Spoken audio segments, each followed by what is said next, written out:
નમસ્તે દર્શક મિત્રો, આજે આપણે વાત કરવી છે વૃક્ષારોપણની. એટલા માટે વાત કરવી છે કે રાજ્ય સરકારે જાહેરાત કર્યું છે કે 17 કરોડ વૃક્ષો ઉગાડવામાં આવશે, એવી વાત કરી છે.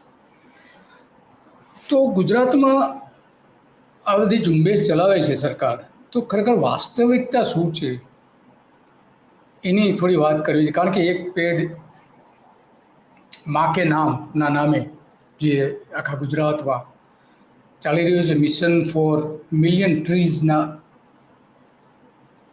આંદોલનના રૂપમાં, તો આ કેવું ધુપ્પડ ચાલે છે એની એક વાત કરી છે. અમદાવાદમાં મુખ્યપ્રધાન ભૂપેન્દ્ર પટેલે 3 દિવસ પહેલાં 46,000 ફૂટમાં 14,000 વૃક્ષો રોપાણ કર્યું. 46,000 ફૂટમાં તો 1 ફૂટે અડધો મીટરે લગભગ 2 વૃક્ષો થયા.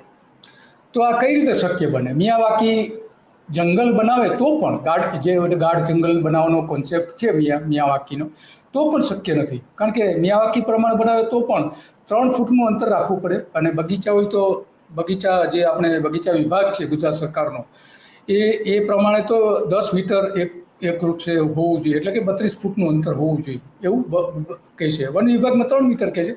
તો આ આટલા મોટા પ્રમાણમાં એક જ પ્લોટ ઉપર સાબરમતી જેલની પાછળ જે વાવેતર કર્યું હતું, એ ખરેખર સાચો આંકડો છે? એ સવાલ એટલા માટે આજે ઊભો થાય છે. અને એટલા માટે આ અમદાવાદ મહાનગરપાલિકાના mission for million tree 10 lakh વૃક્ષો ઉગાડવાનો જે ટાર્ગેટ નક્કી કર્યો છે, એમાં 2025 સપ્ટેમ્બરના રોજ જે આ જાહેરાત કરી હતી, એના માટે આપણે વાત કરવી છે. અને એમાં જીઓ ટેગિંગ પણ કરવાના છે કે ભાઈ કેટલા વૃક્ષો છે, કયા પ્લોટમાં કેટલા વૃક્ષો ઉગાડેલા છે, એના ટેગ સાથે દરેકનો સર્વે પણ કરશે. અને સર્વાઇવલ રેટ કેટલો છે, રેશિયો કેટલો છે, એ પણ એના કારણે આ નક્કી કરવાના છે. તો આ બધાની વચ્ચે આપણે નરેન્દ્ર મોદીએ જે અગાઉ શું કહ્યું તે પણ સાંભળીએ. પ્રત્યેક અભિવ્યક્તિને પરમાત્માનું રૂપ આપ્યું. નદી પ્રકૃતિના પ્રત્યેક અભિવ્યક્તિને પરમાત્માનું રૂપ આપ્યું. નદીને માતા માની, વૃક્ષને પિતા માન્યા, હિમાલયને રાજરાજેશ્વર માન્યા. અને પ્રકૃતિ પ્રત્યેનો આ અભિગમ કદાચ વિશ્વના કોઈ સમાજમાં નહીં હોય. આપણે તો એવા લોકો છીએ કે જેણે પોતાને પૂરા બ્રહ્માંડને પોતાનું માન્યું. નાના બાળકને શીખવાડતા હોય છે કે ચાંદો તારો મામા છે અને સૂરજ તારો દાદા છે. એને પૂરું બ્રહ્માંડ એ આપણા જીવનની સાથે જોડાયેલું છે. આ શિક્ષણ આપણને ઘરથુથી મળ્યું છે. પરંતુ કમનસીબે જગત એવા માર્ગે ચડી ગયું કે જેમાં એને પોતાના સુખનો જ વિચાર કર્યો. એણે સ્વનો વિચાર કર્યો, સમષ્ટિનો ન કર્યો. અને તેથી શોષણનો માર્ગ એણે અપનાવ્યો.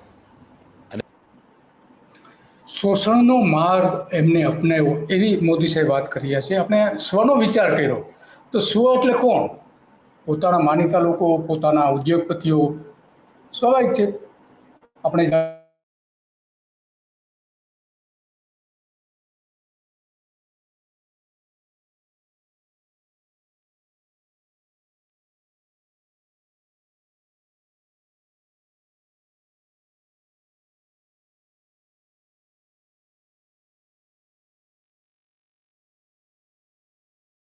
બની જાય છે. અને એટલા માટે આપણે મોદી સાહેબની જે વાત સાંભળી, એમને આગળ પણ કહ્યું હતું કે શું કહ્યું હતું એ પણ સાંભળીએ. કારણ કે લગભગ આપણે જાણીએ છીએ કે ગુજરાતમાં જે જમીન આપી હતી અદાણીને, મુન્દ્રા બંદર ઉપર 8 ગામની કુલ 1575 હેક્ટર જંગલ વિસ્તારની જમીન અદાણીને આપી હતી. એમાં અગણિત વૃક્ષો હતા, જેની કોઈ ગણતરી ન થઈ શકે એટલા. ખાસ કરીને ચેરના જંગલો વધારે હતા મુન્દ્રામાં. એના બદલામાં 200 કિલોમીટર દૂર અદાણીએ લખપત તાલુકામાં કોરિયાની ગામમાં જંગલ વિસ્તાર માટેની જમીન નક્કી કરીને ત્યાં જંગલ ઉગાડવાનું હતું. થયું છે કે કેમ એ તો સરકારે પછી કંઈ જાહેરાત કરી નથી. પરંતુ વિધાનસભામાં 21 જેટલા ધારાસભ્યોએ એના બધા પ્રશ્નો પૂછ્યા હતા.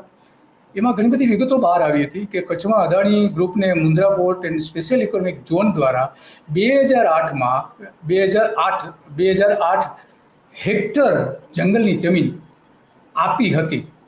એવી અલગ અલગ પ્રશ્નો જે પૂછ્યા હતા એમાં ઘણી બધી વિગતો બહાર આવી હતી. ગૌતમ અદાણીને 12 કરોડમાં નવા વન ઊભા કરવાના હતા, એના બદલામાં 100 કરોડને એની જમીનની કિંમત નક્કી કરી હતી મોદી સાહેબે. 100 કરોડ આપી દીધા હતા, આપી દે, એમાં કંઈ ખોટી વાત પણ નથી, મોટી વાત પણ નથી. કચ્છ જિલ્લામાં ગુજરાત પાવરને 130 હેક્ટર જમીન પણ અલગ અલગ રીતે આપવામાં આવી હતી.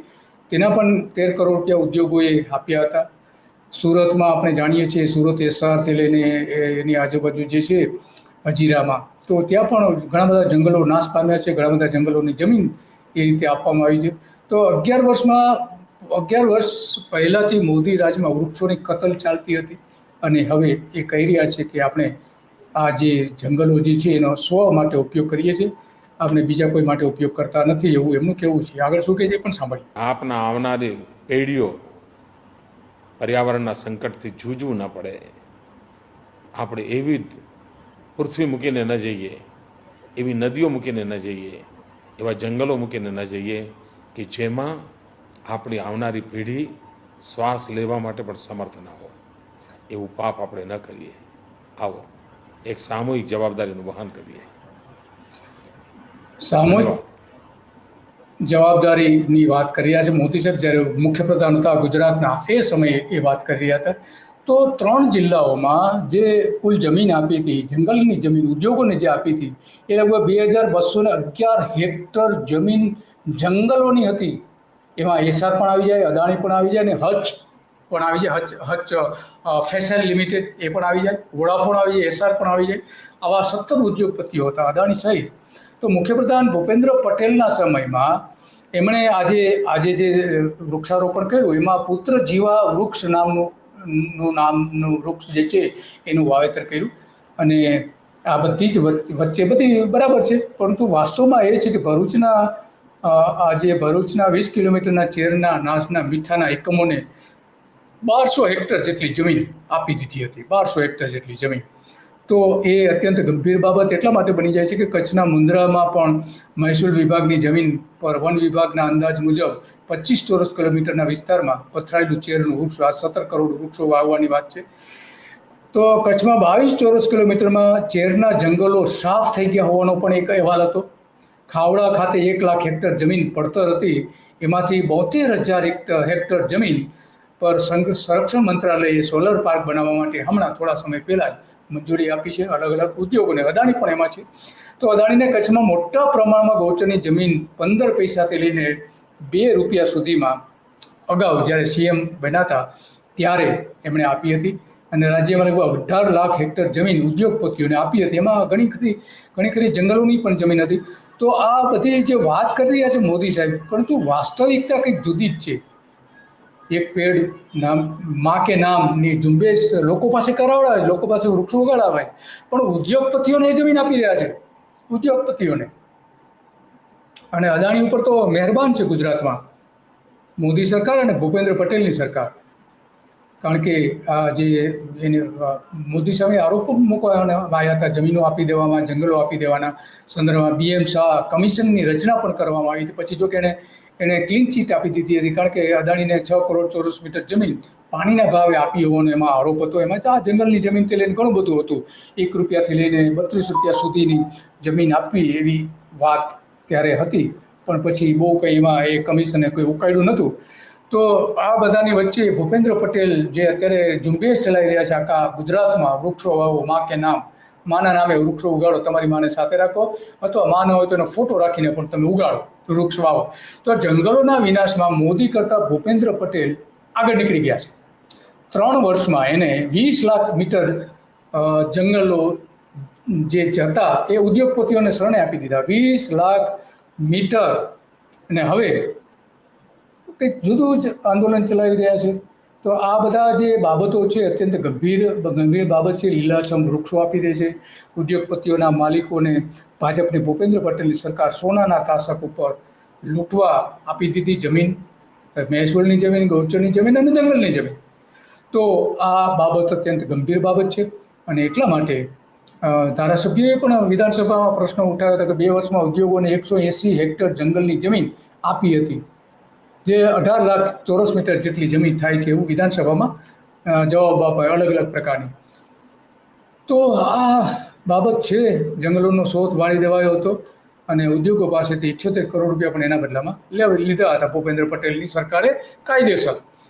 આ બાબત અત્યંત ગંભીર એટલા માટે છે કે સુરતમાં પણ એટલા જ મોટા પ્રમાણમાં જંગલો કપાયા છે. હજીરામાં ગેરકાયદેસર દબાણવાળી જે જમીન હતી એસઆરની, એ પણ આપી દીધી. આંધ્રો ગામે 206 હેક્ટર બિન જંગલની જમીન પણ આપવામાં આવી હતી અને વૃક્ષોમાં 35% ઘટાડો પણ થયો હતો એક સર્વે પ્રમાણે.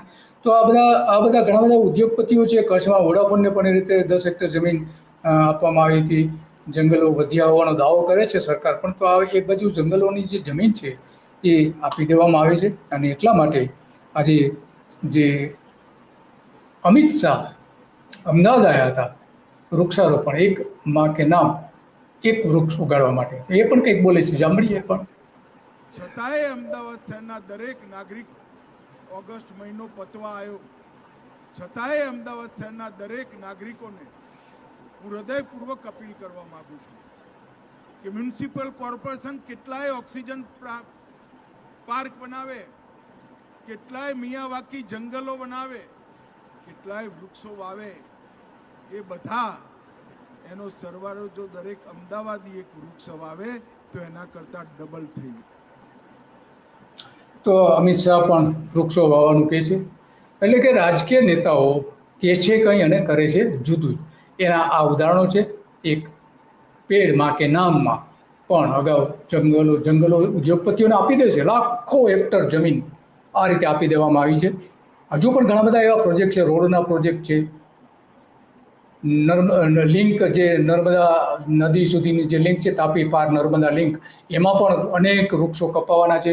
યોજના હજુ પડતી મૂકી નથી, જાહેરાત ભલે કરી દીધી હોય છતાં પણ કાગળ ઉપર યોજના ચાલુ છે. તો આવી અનેક યોજનાઓ એવી છે, કેટલા બધા જે માર્ગો કાઢવામાં આવ્યા છે જંગલ વિસ્તારમાંથી, એમાં પણ આ જ રીતની જંગલની જમીન ગઈ છે. તો સરકાર એક બાજુ જુદી વાત કરે છે અને બીજી બાજુ લોકોને ભ્રમમાં નાખે છે કે વૃક્ષો વાવો, પરંતુ વૃક્ષોની કત્લે આમ નરેન્દ્ર મોદીની સરકારમાં, આનંદીબેનની સરકારમાં, વિજય રૂપાણીની સરકારમાં અને ભૂપેન્દ્ર પટેલની સરકારમાં કત્લે આમ થઈ છે. બસ આજે આટલું જ કાલચક્રમાં, અને આવા જ મુદ્દાઓ પર આપણે રોજ સવારે 9 વાગે ચર્ચા કરીએ છીએ. કારણ કે આપણે ગુજરાતને સમૃદ્ધ ગુજરાત બનાવવું છે, હરિયાળું ગુજરાત બનાવવું છે, પ્રદૂષણ મુક્ત ગુજરાત બનાવવું છે, અને એટલા માટે જંગલ હોવા જરૂરી છે. અત્યારે આપણે 5% જંગલો છે, તો એ વધીને આપણે પાસે 12% જંગલો કમસે કમ હોવા જોઈએ. એવું ગુજરાત આપણે બનાવવું છે. નમસ્તે.